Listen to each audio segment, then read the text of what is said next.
Push-up ගහන්න ඕනි. Push-up ගහන්න තාම බැරි වුණා. එහෙනම් මේ වීඩියෝ එක ඔයාට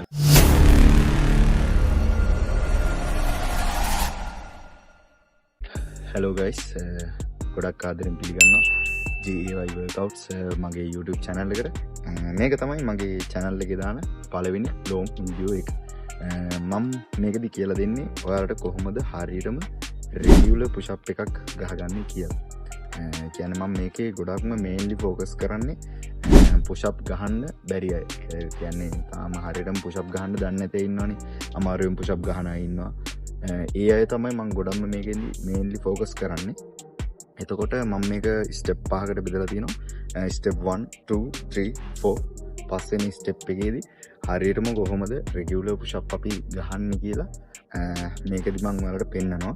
එතකොට පුෂ් අප් වල පුෂ් අප් ගහනකොට අපිට මේක තව පොඩ්ඩක් ඇඩ්වාන්ස් විදියට කරන්නේ කොහොමද කියලාත් මම ඔයාලට මේ වීඩියෝ එකේදී අද කියලා දෙනවා.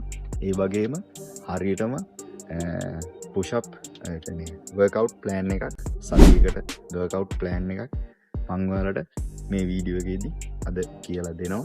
ඉතින් අපි වැඩි කතා නැතුව අපි යමු වීඩියෝ එකට. මුලින්ම කියන්න ඕනේ push up ගහනකොට ඔයාලා ගහන තැන ගහන බිම, ඒ කියන්නේ අපි push up එක ගහන තැන බිම හරියටම flat එකේ තියනවාද කියලා බලන්න. නැත්තම් ඔයාලට regular push up ගහනකොට ගහගෙන යන්න එක දිගට ගහගෙන යන්න මේක අමාරුයි.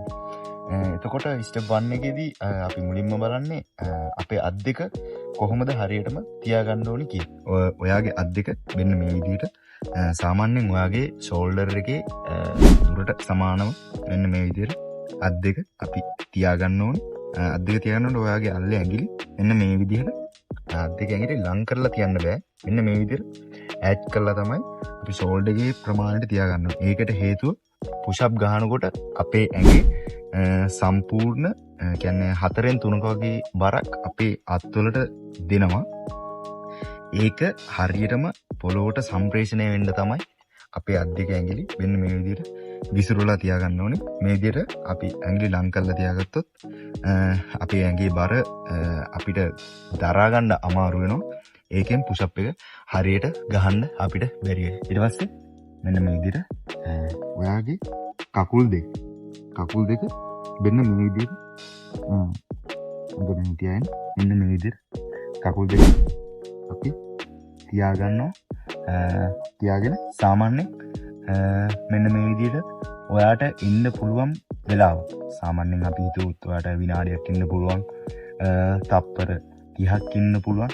ඒ වගේ වෙලාවක් මෙන්න මේ විදිහට හෝල්ඩ් කරගෙන ඔයාගේ ඇඟ ඉස්සරහට මෙහෙම බර කරලා පොඩ්ඩක් අපි තියන්න ඕනි. අපේ ඒක කරන්නේ අපේ ඇඟේ බර අපේ අත්වලට කොච්චර තරම් වෙලාවක් දරාගෙන ඉන්න පුළුවන්ද කියලා බලන එක චෙක් කරන්න තමයි අපි මේ විදිහට ඇඟ තියන් ඉන්න ඕනේ.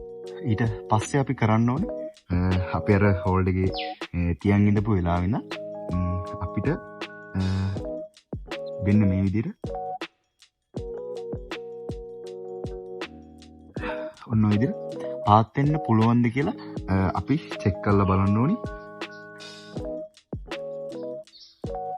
ඔන්න ඔය විදිහට ඒක Tamanට පුළුවන් ප්‍රමාණයක් try කරලා බලන්න ඕනි.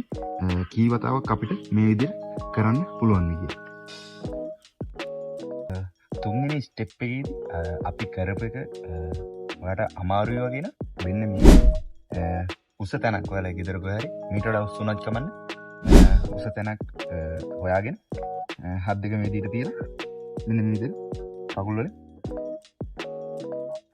ඔන්න ඔය විදිහට කොයි තරම් ප්‍රමාණයක් කරන්න පුළුවන්ද කියලා ඔයාලා ටෙස්ට් කරලා බලලා ස්ටෙප් 3 එකට ඔයාලට යන්න පුළුවන්.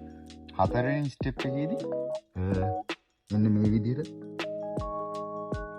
තියෙන කකුල් දෙක අපි මෙන්න මේ විදිහට දිගහැරලා මෙන්න මේ විදිහට අපේ ඇඟ අපි තියාගෙන මෙන්න මේ විදිහට අපි ගහන්න පුෂ් අප් එක ගහන්න අපි try එකක් දෙන්න ඕනේ.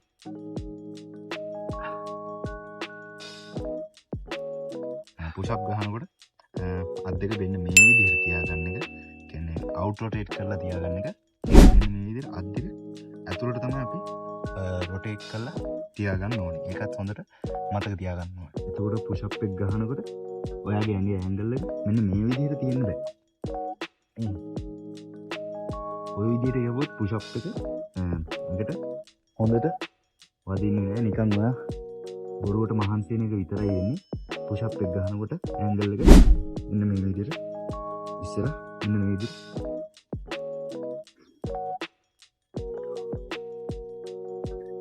ඔන්න විදිහට තමයි ඇන්ගල් එක තියාගන්න ඕනේ. පුෂ් අප් එක ගහනකොට ගොඩක් අය කරන දේ තමයි අත් දෙක මෙන්න මේ විදිහට ඔන්න ඔය විදිහට දෙපැත්තට ඈඩ් කරලා ගන්න. අත්තර මෙහෙම කරන්න එපා. එහෙම කරන්න කියන හේතුව අත් දෙකට ඔයා එකකින් කරන්නේ අමතර රෙස්ට් එකක් දෙන්න. අත් දෙක මෙන්න මේ විදිහට අතුලට ඇන්ගල් කරලා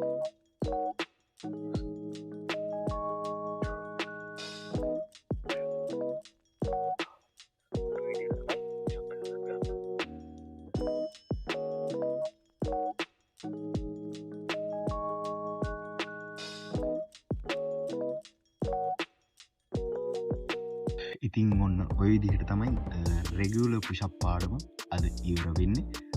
මම ඔයාලට මේක ස්ටෙප් බයි ස්ටෙප් වීඩියෝ එකේ කියලා දීලා තියෙනවා.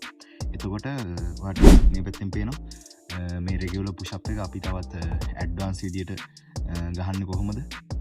ටාගට් වෙන මසල් එක මොකක්ද කියලා මම මේ පැත්තෙන් ඔයාලට පෙන්වලා දීලා තියෙනවා. එතකොට වර්කවුට් ප්ලෑන් එකක් හදාගන්න විදිය මේ පැත්තෙන් මම ඔයාලට පෙන්වලා දීලා තියෙනවා. ඉතින් ගයිස් මෙතනින් වීඩියෝ එක ඉවර වෙනවා. මං හිතනවා ඔයාලා මොනවා හරි ගන්න ඇති කියලා රෙගුලර් පුෂ් අප් ගහන්න පුළුවන් අය ඇති. ගහන්න බැරි අය මේකෙන් දෙයක් ඉගෙන ගත්ත ඇති කියලා මං හිතනවා. මං දන්න හැමදේම මං ඔයාලට කියලා දෙනවා කොහොමද ගෙදරින් සුපිරි ඇඟක් හදාගන්න කියලා. ඉතින් මොනවා හරි අඩුපාඩු තියෙනවා නම් ඒකත් කමෙන්ට් එකකින් දාගෙන යන්න. ලයික් කමෙන්ට් කරන්න අමතක කරන්න එපා. මං Instagram, TikTok, YouTube ඉන්නවා. Facebook channel එක නම් තාම හදලා නැහැ. ඒකත් හදනවා. ඉතින් ඊළඟ වීඩියෝ එකකින් හම්බ වෙන බලාපොරොත්තු වෙන්න. අද අපි සමු ගන්නවා. ජය වේවා.